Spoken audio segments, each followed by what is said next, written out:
One night, my boyfriend and I were watching a movie in the living room when there was a knock on the door. I am 8 months pregnant, and we are both around 27. My kids, aged 5 and 7, were sleeping down the hall. My boyfriend peeked out the window, and we saw it was Roger. We had met Roger a few months before. We helped him with some flooring in his kitchen and chatted outside a few times. He's in his 50s or 60s, very nice, and lives alone. Zero bad vibes. He mentioned he is a dealer and has pounds of weed in his car or whatever. Okay, Roger, you do you. We open the door. It's late and dark, and at this point, I'm looking at Roger like he's a nice little old man. As soon as the door is opened, he's inside.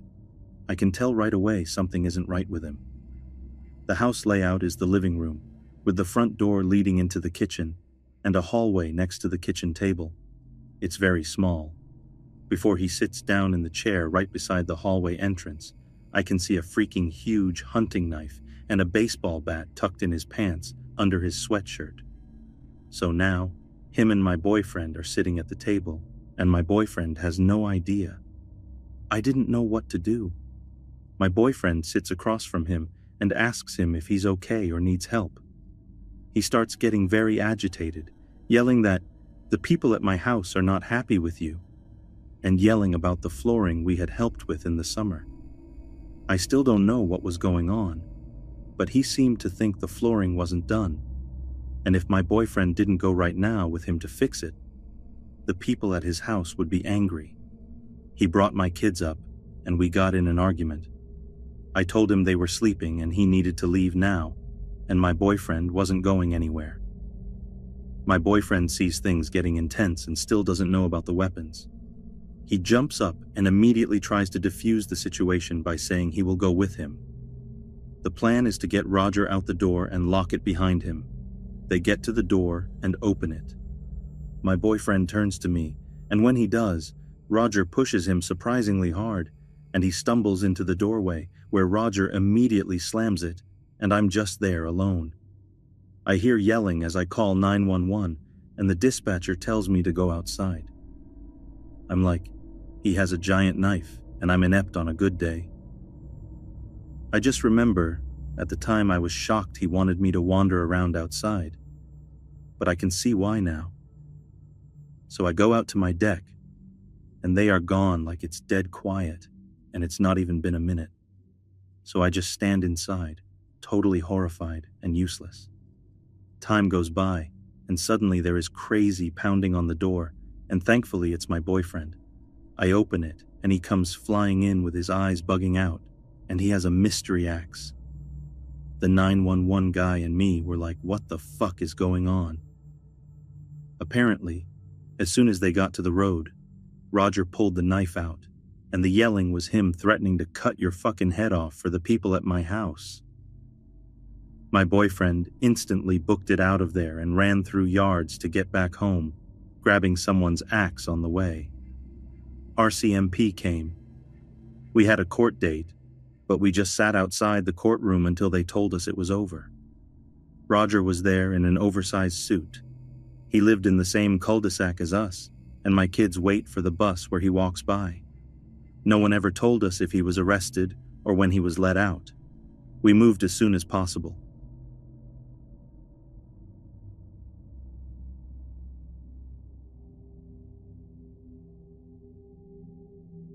When I was about 4, 16 or so years ago, my family moved from a rough part of the state to a nice city. It was typical suburban bliss. White fences, picturesque homes, all with nice, lush yards. My sister and I were about 12 and 4 when we moved. Our next-door neighbor, Gene, was an older man in his late 60s, early 70s, who had just recently married Catherine, another woman in her mid-60s. My parents were friendly with Gene and got the notion that Catherine and Gene had been married before, which wasn't a big deal, but plays into the story later. I always got the creepy vibe from Gene. One of my best friends lived in the house behind me, so I often passed Jean's house to visit her house. Jean's favorite hobby was to sit on a lawn chair in his driveway, and every time I passed, he made it a point to talk to me, more so than the friendly neighborhood talk. One time, I was about 6, I was walking past, and he called me over. "Come look at these pictures," Jean said, and I cautiously headed over. It was a thick stack of pictures of children, not child porn or anything, but just children at play. Even at 6, I thought it was a little strange. Why was an adult showing me pictures of other children? I mentioned it to my parents later, and they told me that it was most likely Jean's grandchildren, and being only 6, I didn't think much of it. Fast forward a bit, and this is where the story gets really creepy. I avoided Jean as much as I could in this time period, and, save for the occasional creepy encounter, it was fine living next door to him. This occurred when I was around 12, and my sister was 19 or so. My sister developed fairly young, and by 19 was extremely curvy. At 12, I hadn't even really developed yet. I was still a beanpole. On hot summer days, my sister and I liked to play badminton with the sprinklers spraying us in the backyard. Since we were getting wet, we wore our bikinis to play. It was innocent and fun, and we played almost daily.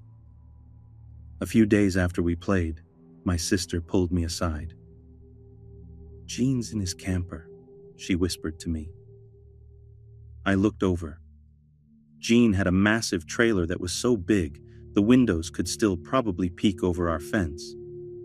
Sure enough, the door was shut, but the windows to the camper were open, and Jean was watching us play badminton in our bikinis. This occurred almost daily when we were playing. Jean would come out, watch us play in his air-conditioned trailer, and shortly after we went in, he would too. Then one day, we were playing, knowing Jean was watching us but somehow hoping we were mistaken, when Jean popped his head up over the fence. My older sister had a heart attack, but cautiously walked over to Jean. "Is this your birdie?" Jean asked, holding up a bright purple birdie. "It came over my fence." My sister shook her head. "That's not our birdie. Our birdies are only blue and green," she told him. We had bought them in a set. We had no purple birdies. "Well, I've got a bunch of them over here. Come get them," Jean said. My sister politely declined, then told me we were done playing for the day. My sister and I instantly knew that Jean watched us play, then had gone out, purchased a set full of birdies to talk to us, and most likely lure us over to his house. After that, we stopped playing badminton. We later on learned that Jean had kissed one of our neighbors on the mouth right in front of her husband, and that Catherine wasn't his second wife. She was his 8th, and he ended up divorcing Catherine to marry a woman in her 20s. He moved away from next door, and my sister and I have never been so relieved.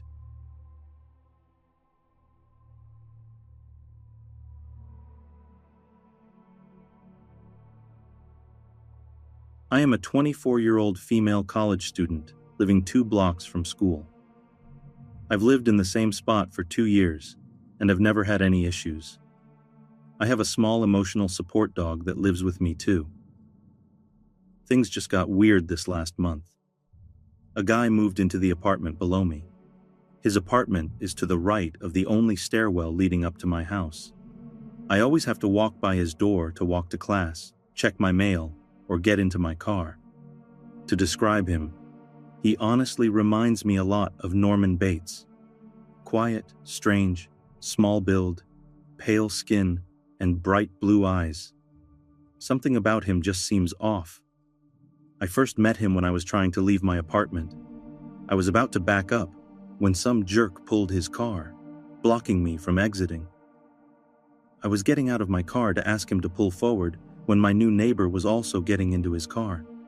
Instead of letting me speak to the guy, he told him to move, and I politely said thank you and left. The next day, he was waiting outside by his bike to go to class. He instead follows me up the hill to make small talk. He asks me a lot of questions, which made me feel a little interrogated. Some of the questions were like, "Where are you from? How old are you? Are you single? How long have you been here?"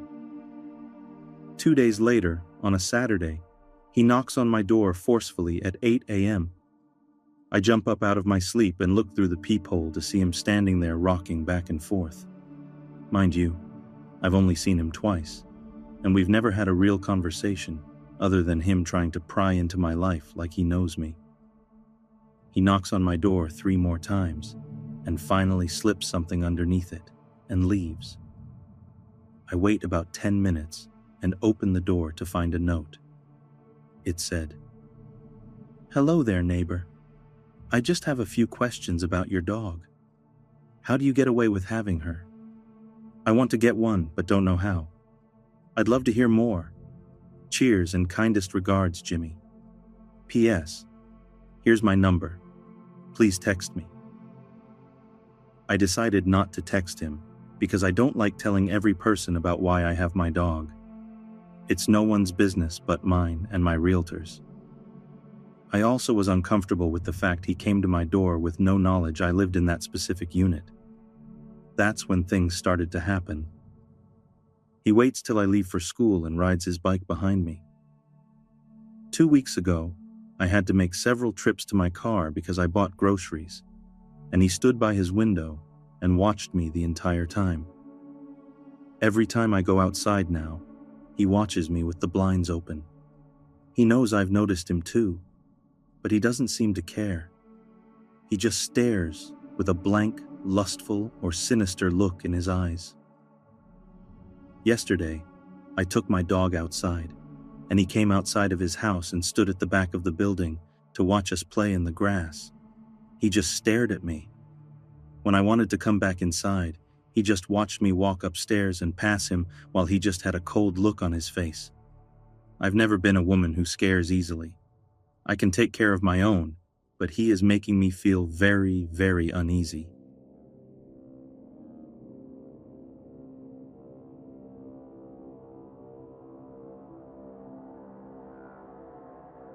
When I was 11, we, my single mom, 9-year-old sister, and 6-year-old brother, moved into a beautiful, older craftsman-style house.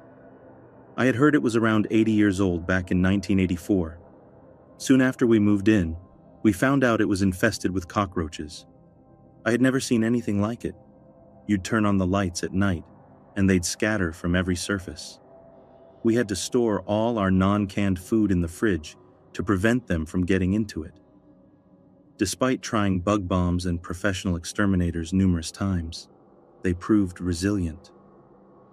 Those creatures can apparently survive a nuclear war. Anyway, they weren't the reason we lived in the house for less than a year before fleeing for our lives. I just thought it was an interesting side story. To this day, roaches are near the top of my most detested bugs list. I remember my mom discussing our next-door neighbor's creepy son with my grandma. He was in his 20s or 30s. She had been doing dishes one day and looked up to see him standing directly on the other side of the kitchen window, staring in at her.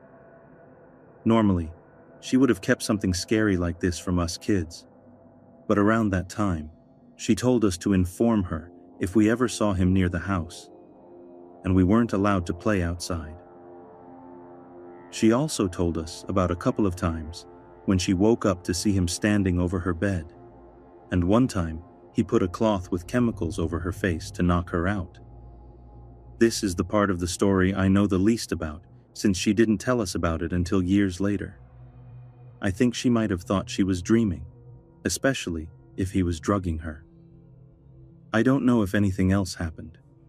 I've never asked her about it in case something did, and it brought up bad memories. So one afternoon, we were all doing some spring cleaning when my brother said he found a cigarette butt in the upstairs toilet. Weird, since nobody in our family smokes. Being a dumb little 6-year-old, he flushed it before telling our mom. I still remember her trying to get the entire story out of him, being upset that the evidence was gone, and thinking he might have been mistaken or maybe he'd picked up a butt somewhere outside out of curiosity. She soon dropped it, and we mostly forgot about it. I think it was a few weeks later. My brother was spending the night at our grandparents', and my sister and I were the only ones upstairs. Our mom's bedroom was downstairs. My sister heard a sound like a screen door slamming, but she insisted it came from inside the house, and she was freaked out. I told her it was just from outside and to go to sleep. A minute later, we heard a strangled cough coming from just outside our bedroom door. A man's cough, and it sounded like he was trying to keep from making noise. I whispered that we needed to get downstairs. We sneaked out of the room, and I had the irrational urge to turn on the light in the bathroom, which was just across the hall from our bedroom, and check to see if anyone was there.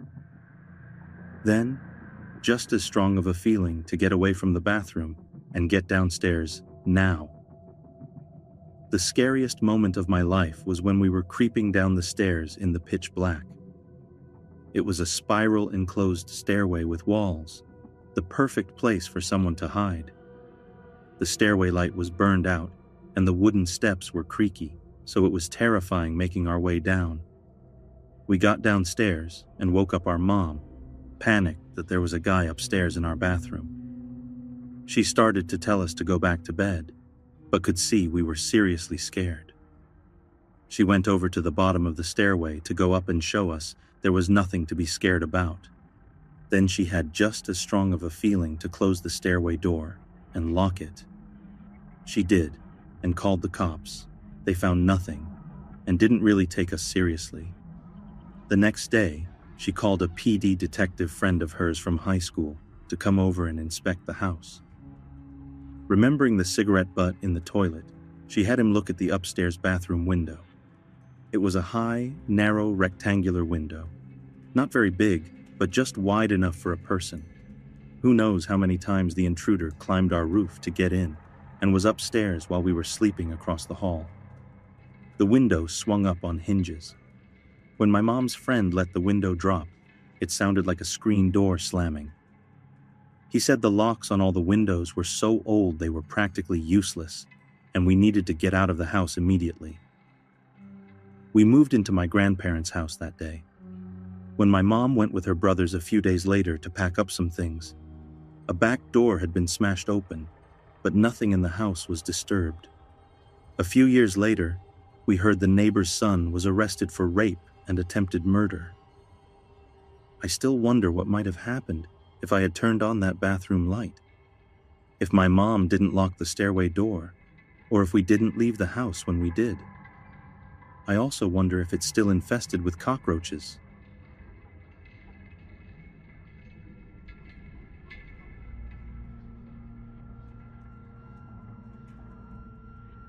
When I was 16 and a junior in high school, my family and I moved into an enormous duplex. There was a balcony and everything. It was so cool to my 16-year-old self. When we moved in, we didn't think we had any neighbors since the door next to us still had a "For Rent" sign on it. I begged for my room to be the one with the window in it. You know that window where you can see into the other half of the house? Don't ask why, but I thought it was weird and cool. I loved it. I wanted to be able to see if anything weird went down. Once we were settled in, I had my friend, Seven, come over. We were in my room mixing our lip gloss with sugar and syrups from the kitchen, when Seven turned around and started tapping me. "Dude, I thought you said you guys didn't have any neighbors yet." I whipped around so fast, and there was some guy's face right in the window staring at us. We hightailed it out of my room and got my brother, who was 1 year younger than us, but 7 times bigger than us muscle-wise. Once we came back, the guy was gone, and the window was lifted a bit, which caused me to freak out about how we weren't sleeping in that room, even if I did beg for it to be my room. The next morning I told my mom about it, and she immediately marched Seven and I over to the other door, pajamas and all. We knocked several times before I was sure my mother thought we were smoking crack in my room. On our last knock, somebody answered, a small Mexican lady. Turned out that we did have neighbors. We didn't tell her about the guy in the window, but she immediately asked a favor of us, something about her son not being able to make friends, and that since we were around the same age, we could get close. I agreed, because I knew what that felt like, but 7 was hesitant. When we met her son the next morning on our way out to school, we were shocked and freaked out. It was that same guy that we had seen the night before. He was wearing a heavy green raincoat, even though it was blistering hot. He had curly brown hair and these huge eyes that I never wanted to look into. They were too far apart. During our walk to school, he kept playing with my hair and sniffing it. And when I would confront him, he'd deny he ever did it. It got really weird real quick. He wouldn't leave me alone. I hate to admit it, but I had started to think twice about being so nice to him. We had a completely different schedule, but he would always find his way into my classes. He'd even usher 7 away from me so we would be isolated. He sat with this group of guys at lunch, and he would make up complete lies about him and I to them. He would tell them I asked him out and tried to kick his door in, say that he held my hands when we were walking home. Minor stuff like that at first. I stopped letting him hang around. That's when it got serious. He started walking behind 7, and I in the hallways recording my ass and saying he would screw it and lace it with his holy nut, while his new friends whooped and laughed. Once 7 had enough, she turned around and screamed at him. He stopped for a while. But one day, 7 and I were hanging out with some friends, and he showed up outside of the restaurant and just hovered near us. I had announced that my legs were tired, and all I heard was a loud, "Footstool!" And he dropped to the ground on his knees, telling me to place my feet on him. I immediately left and went home. That night I hung a sheet over that window in my room after his mom had came to us saying he hadn't came home. I remember the most terrifying part. I woke up to 10 texts from him, the last one being, "Just yell footstool and I'll come out." I swear to you, I heard his breathing. It was like an angry dog breathing. I started wailing and screaming until my mom came, and I begged her to get me out of my room. Once I was out, my dad and brother dragged him from under my bed while I was crying and shaking. He just smiled at me. The next month we moved out, and I was so terrified that I slept with my parents for months. I still haven't heard from him, gladly.